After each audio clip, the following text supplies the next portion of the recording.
Hey everybody, welcome back to the channel. My name is Jason and the channel is the Everyday Card Collector. Last night I was on the phone with a couple of my buddies in the community. We had a little get together, 5 or 6 of us just jumped on a call together and kind of like almost like a Teams call where we all were using our screens, and it was through StreamYard. And we were just catching up, right before the National. Most of us are going to be going to the National as far as the guys who were on the phone, except one other person, 1 or 2 other people. But it was a great time, and I was on for about 2 hours just chatting and talking cards, and we had a blast. But something kind of came up throughout the topics that we were talking about, and it had me kind of thinking a little bit, and which is why I'm shooting this video. Is there value in collecting pictures?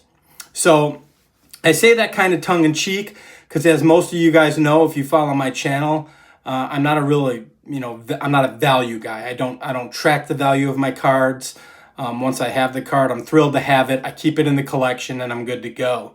But this is a non-scientific opinion, of course, but I feel that pictures are extremely undervalued within our hobby. And you've probably heard this on other channels several times before.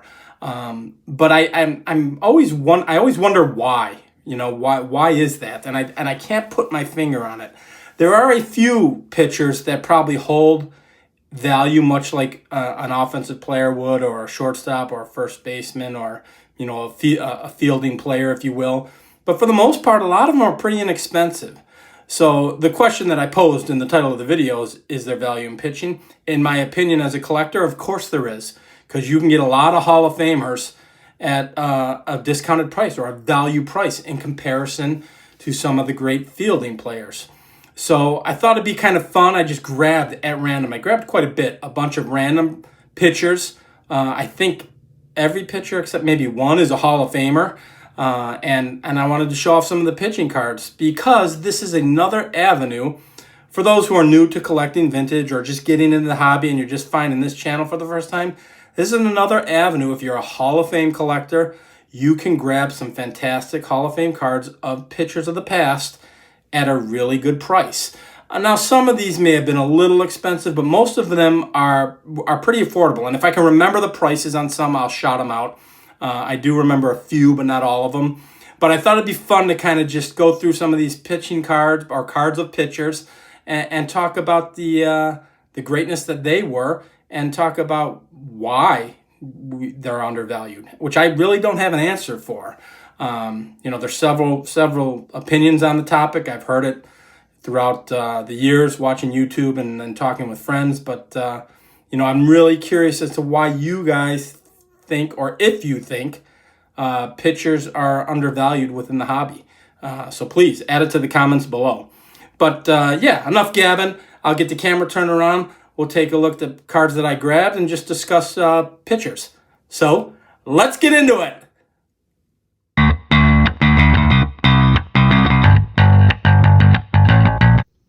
All right, so I thought this would be a fun topic to share some cards, talk about the hobby a little bit, in particular pitchers within the hobby.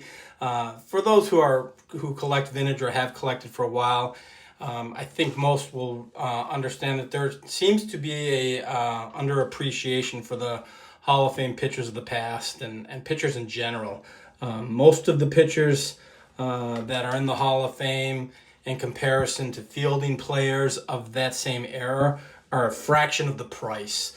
There are a few, and as we're going through some cards, I'll kind of mention a few guys that I think hold their value in comparison to most of the fielding players of their day. Again, unscientific, so you may agree or disagree with that, and by all means, just let me know in the comments. I'd love to hear it. So I grabbed at random. These are in no particular order. They're multiple years throughout the golden era and even a little 1 or 2 pre-wars. But first one I grabbed is the 1966 Topps Jim Kaat. Bought this at the National in Chicago in 2023, I think. Yeah, 24. This year's 25, 2023. So I had bought my 56 Mantle. I had bought a Bill Dickey, a 39 Bill Dickey play ball at that National, and a couple other smaller cards. And I was coming down to killing the budget, to tapping out the budget. And I found this card, I think at the time it was $30.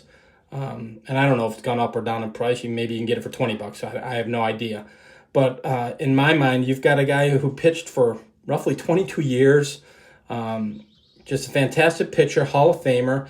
And I'm getting his card, his 66 card in a 5, in a PSA 5 for $30. So to me, I just think that's something you got to do. And we'll keep Jim off because I'll put some guys off at the end. This is a pretty well-known card in the vintage collecting community, and it actually comes in at a bargain of a price, in my opinion. You can get this at a pretty affordable rate, and this is Tom Seaver, one of the greatest ever to do it. In the eyes of Sammy Thunder, the greatest, him or Nolan Ryan or Christy Mathewson. So, but again, I've had this card forever, so I don't remember the number on that exactly, but later Seaver cards are not that expensive. If you're looking at, 75, 76, something along those lines. And in my world, that still falls in the vintage realm. Another guy who I think is very cheap, and even his rookie card isn't that expensive, Steve Carlton. So these are all, some of the best to ever do it in Major League Baseball. And they are truly undervalued, in my opinion, if you look at the prices of them versus fielding players. 73 Goose Gossage rookie card. I think I bought this raw. I think it was like $11 or $12. This is a Hall of Fame rookie card, guys, for $11 or $12, 1973. So still falls in that vintage realm in my world. 80 is when vintage stopped. And I've got the rookie card. I probably paid more for the grading than I did for the card. But there you go. Another Hall of Fame rookie card for virtually nothing. If condition isn't the top priority for you, if a well-loved card works for you, you can pick most of these cards up that I'm showing for virtually nothing. 1959 Jim Bunning and an EX5, PSA EX5. Beautiful card. Beautiful card. Again, I think I just picked it up because I remember buying this off of eBay. I don't remember what I paid exactly, but I remember purchasing it because, I am the everyday card collector and looking for value, or I shouldn't say value, looking for deals, and it was so cheap that I just had to pick it up. So I went ahead and picked it up.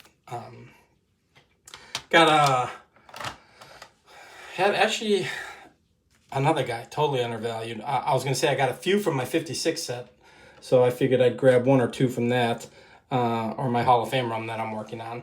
So this is 56 Robin Roberts. Again, in comparison, obviously, to the big boys, Aaron, Clemente, Mantle, these are much cheaper. But even when you compare them to like a K-Line or a Killebrew or Larry Doby, these come in at from when I was looking, still come in much cheaper than even those cards. And yet they're Hall of Famers and legends of the game. Another 56. Bob Feller, later year card for him. But again, in a 3. If a 3 doesn't bother you, 3 and 4s are right in my wheelhouse. If a 3 doesn't bother you, you could pick this up for under $100. At least I did when I purchased this. So again, Bob Feller, just an absolute legend. So here's this card I'll show. This is one of the pitchers that I think kind of maintains value relative to the players of his era, and that's Sandy Kofax. He seems to hold value a little bit more than some of the other guys I was just showing and some of the guys I will continue to show. But, again, this is non-scientific. This is just my opinion. But when I see Kofax cards, he's kind of in line with some of the greats of his era. Mind you, when I say that, there are particular guys that, are eliminated from that equation. And, I did a video months ago on the big four, Mantle, Aaron, Mays, and Clemente kind of are not included in that. But I would be willing to bet that Sandy Kofax, his 64 tops is probably pretty relative to, I don't know, maybe like a K-Line. It might even be more expensive. I don't look at pricing, but to me, when I'm kind of looking at cards and looking to buy cards and looking at particular players, Kofax is one that seems to maintain a little bit more value than some of the other pitchers. And when I say value, the cost, the cost. Another pitcher. You can find him for virtually nothing. The next two guys I think are so undervalued. Hoyt Wilhelm, just a fantastic pitcher in his day. Mind you, his 52 tops is going to be a little bit pricey. So when we're talking about certain sets or certain cards, there might be an uptick in them. But, overall, a lot of his 50s and 60s, base top stuff is very affordable, as is Early Win. I bought this card raw years ago. I don't know. I think it was, and I might, you might look at it now and think it was an overpay. I think I might have paid $20 for it. Bought it ungraded, had it graded, and it got the 5. So now I've got, call it 17 into it. Maybe I'm into the card for $40, and because there's such an underappreciation of the pitchers, maybe this card's only worth $40. It's possible. I haven't checked prices, but if that wouldn't shock me if that were the case. Another guy, Whitey Ford, all-time great. You would think with the Yankee premium, he might, be a little bit more than the others, but you can still find him in a very affordable rate. And everything I grabbed, but one or two items is graded, guys. If you're not stuck on having to have graded cards, you can sincerely find these cards, and a little bit more of a well-loved card is okay by you. You can find these cards at very, very affordable prices. And then when you fall outside of the realm of the standard card, you can find good pricing. So there's my 64 Aurora Vision Don Drysdale. I don't know, I think this was $12, guys. And look at how beautiful that is. Look at that image. It's just phenomenal. I've shown the Aurora Vision several times. They're just beautiful, and there's so much value in these. I prefer them unpunched. If that doesn't bother you and you find one punched in a little bit rougher condition, you can get these for virtually nothing. Again, I think this one fell in around $12, maybe $15. So how do you go wrong with that? Plain Days 64 Drysdale for that price with that image. This picture again, Lefty Grove, my 37 Wheaties panel. He falls in line in the manner that Sandy Kofax does, in my opinion. I believe he kind of holds value, much like some of the greats of his era. So Kofax and Lefty Grove are the two that I'm, out of all the cards that I'm showing today, where I would say, yeah, their prices are in line with the fielding players and fielding greats of their era. But again, depending on what you like. Look at that's kind of a mangled up back, but what are we talking about here? We're talking about a Wheaties box that had cereal in it in 1937. How cool is that? And if you don't mind them being cut a little short and they're not cut perfectly, this one isn't cut perfectly, I think this was $45. So Plain Days Lefty Grove for $45. Go look up any of his Gaudies, or any, even for that matter, his batter ups, his cash-ins. Go tell me where you're going to find a Lefty Grove for $45. Again, in this particular case, a condition falls into play, right? This one's got, not cut perfectly, got some staining on it, but I bought it because I don't care. It is what it is. I know what it is. It's a cereal box from 1937. So that in itself is cool. And then to get the image and the write-up, that's just top-notch for me. So, but again, I put him in the category of Sandy Koufax. And then I have a couple pre-war pictures, but the one that I wanted to bring out is Big Ed Walsh. So, again, this is probably conditioned more than anything. So mine is a 2, which I think is fantastic. I bought it ungraded. There is a crease running through it, and I'm not pointing that out to slam on my card. I'm just pointing it out to say that doesn't bother me, and I still wanted this particular card. But again, buying it ungraded, if I didn't grade it, I'd be in for this card for under $200. I believe I spent, I want to say it was $180, I'm thinking, ungraded, and then I had it graded. Again, I might not be exact, and I may have been $190, but here we are. We're talking about one of the best to do it in the history of the game. We're talking pre-war, from one of the most iconic sets in vintage collecting, the T206, and maybe I'm all in for $200. So how do you go wrong? Again, in my case, Ed Walsh had to be added to my collection, being a White Sox fan, right? That's something I had to do. So yeah, I just wanted to show a couple of these. There's no scientific approach to what I'm saying, guys. It was more of a topic to just talk about it.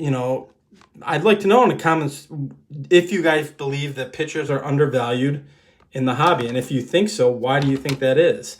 I thought it'd be fun to take some cards and show them off, and I truly believe, my opinion is, they are undervalued, and you can get them at an affordable rate. So if you're going to start collecting, if you're just dabbling in vintage, and you want to look to get some cool cards. Oops, Sandy fell down. Get some cool cards and try and save $1 here or there. There's a ton of ways to do it, and one of the ways is by start with pitchers. They're legends too.